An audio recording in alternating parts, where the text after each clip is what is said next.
Yang tersisa dari masa laluku hanyalah amarah yang membara.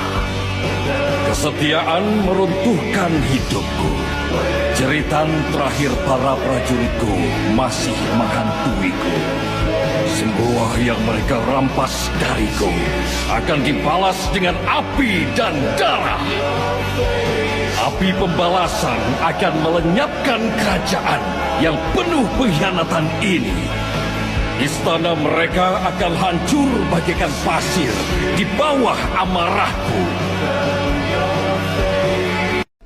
Amarahku semakin membara. Bahkan seekor domba pun tidak segan melukai gembala yang jahat.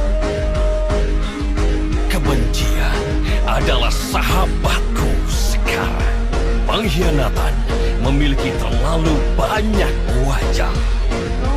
Pengkhianatan memberiku pelajaran yang berharga.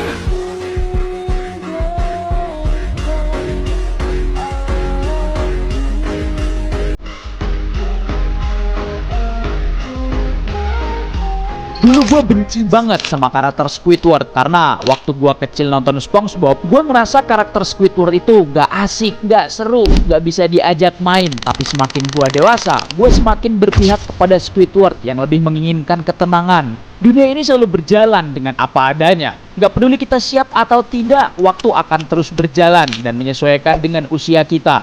Waktu kecil kita semua menjadi SpongeBob, ceria, heboh, penuh imajinasi dan bahagia tanpa syarat. Begitu kita mulai dewasa, kita akan berpihak dan relate dengan Mr. Krabs. Tiba-tiba hidup bukan soal bermain lagi, tapi soal uang, pekerjaan, dan bagaimana cara untuk bertahan hidup. Yang dimana hal-hal itu nggak pernah kita pikirkan dan nggak pernah kita pedulikan waktu kecil. Hingga pada akhirnya usia membawa kita ke fase Squidward, yang dimana kita hanya bukan lagi mencari keseruan, tapi mencari ketenangan. Kita mulai menghargai ruang sunyi, waktu untuk sendiri, dan hidup yang damai tanpa banyak suara.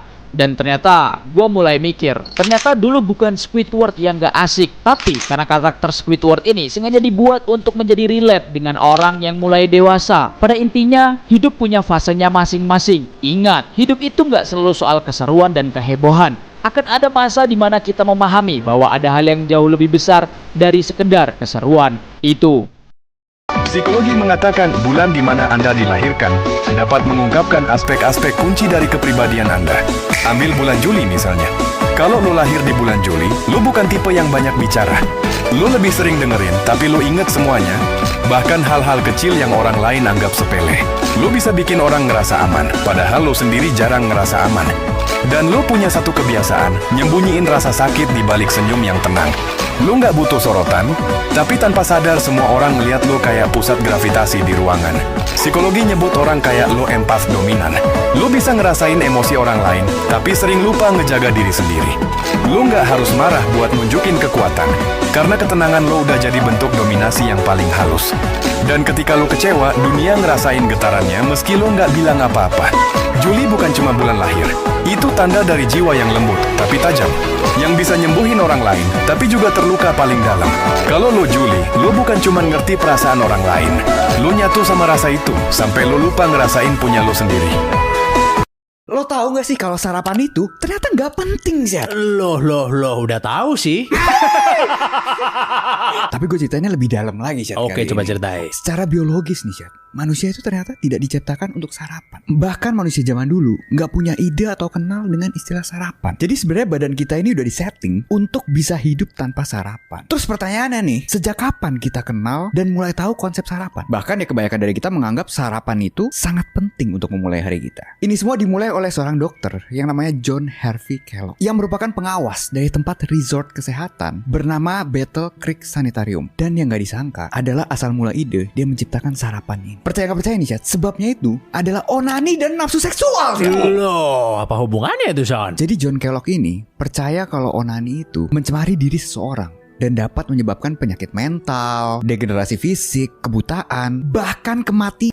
Menurut John Kellogg ini, nafsu seksual itu berbahaya, bahkan harus sangat dikurangi walaupun pasangan sudah menikah. Terus apa hubungannya sama makanan gitu kan? John Kellogg ini percaya kalau makan makanan pedas, berlemak, dan berasa dapat meningkatkan gairah. Dari situ terciptalah ideologi anti-sex dietnya dia. Menurut dia, makanan yang rasanya hambar, rendah lemak, dan berbahan dasar tanaman dapat mengurangi gairah. Lalu pada akhir tahun 1870-an, dia mulai melakukan eksperimen dengan makanan hambar yang berbasis tanaman. Disinilah dia menemukan sereal itu sih. Tahun 1886, John Kellogg mengembangkan yang namanya granola, yang merupakan gandum dan jagung yang dipanggang dan dihancurkan jadi bongkahan-bongkahan kecil gitu. Nah, setiap hari, pasien-pasien dari Battle Creek Sanitarium itu dikasih makanan granola ini sama dia. Terus di tahun 1894, John Kellogg dan adiknya yang bernama W.K. Kellogg akhirnya aktif mendukung gerakan anti-seks. Dan dia ini tanpa sengaja menemukan cornflakes ya. Produknya dia yang paling terkenal sekarang kan. Dia berhasil mengkomersialkan sereal ini dan mulai menggeser kepercayaan masyarakat Amerika pada saat itu. Karena teknik marketing yang dilakukan oleh adiknya ini, sampai masyarakat Amerika zaman itu percaya kalau makan sereal di pagi hari itu sehat. Sampai bapak public relation pada saat itu yang namanya Edward Bernays keluar dengan slogan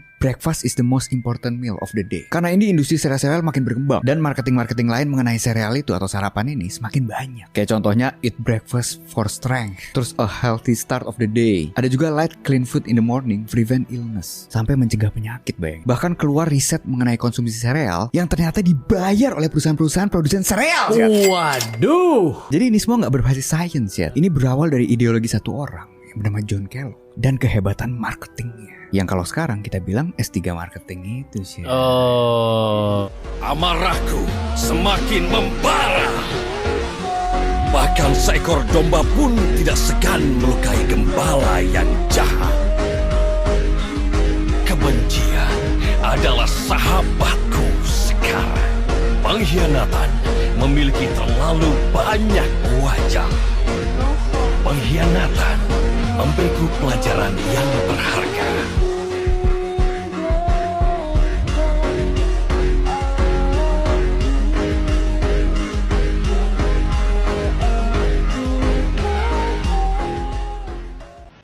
Yang tersisa dari masa laluku hanyalah amarah yang membara. Kesetiaan meruntuhkan hidupku. Jeritan terakhir para prajuritku masih menghantuiku. Semua yang mereka rampas dariku akan dibalas dengan api dan darah. Api pembalasan akan melenyapkan kerajaan yang penuh pengkhianatan ini. Istana mereka akan hancur bagaikan pasir di bawah amarahku. Dulu gue benci banget sama karakter Squidward karena waktu gue kecil nonton SpongeBob, gue ngerasa karakter Squidward itu gak asik, gak seru, gak bisa diajak main. Tapi semakin gue dewasa, gue semakin berpihak kepada Squidward yang lebih menginginkan ketenangan. Dunia ini selalu berjalan dengan apa adanya. Gak peduli kita siap atau tidak, waktu akan terus berjalan dan menyesuaikan dengan usia kita. Waktu kecil kita semua menjadi SpongeBob, ceria, heboh, penuh imajinasi dan bahagia tanpa syarat. Begitu kita mulai dewasa, kita akan berpihak dan relate dengan Mr. Krabs. Tiba-tiba hidup bukan soal bermain lagi, tapi soal uang, pekerjaan, dan bagaimana cara untuk bertahan hidup. Yang dimana hal-hal itu nggak pernah kita pikirkan dan nggak pernah kita pedulikan waktu kecil. Hingga pada akhirnya usia membawa kita ke fase Squidward, yang dimana kita hanya bukan lagi mencari keseruan, tapi mencari ketenangan.